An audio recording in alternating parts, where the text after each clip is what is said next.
Maraming pintuan sa ating buhay. Ang iba ay nakasara, ang iba ay nakabukas. Kaibigan ko, ang pintuan na nasa harapan mo ay nakasara at pilit mong binubuksan, pilit mong sinisipa.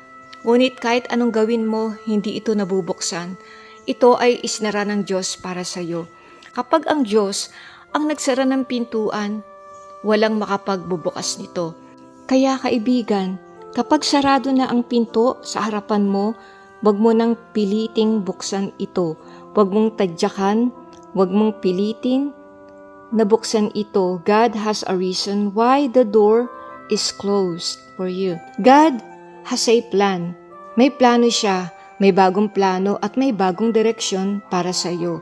Trust God at manalangin ka sa Kanya na kung kalooban niya na dumaan ka sa pintuang ito na siya ang magbukas para sa iyo.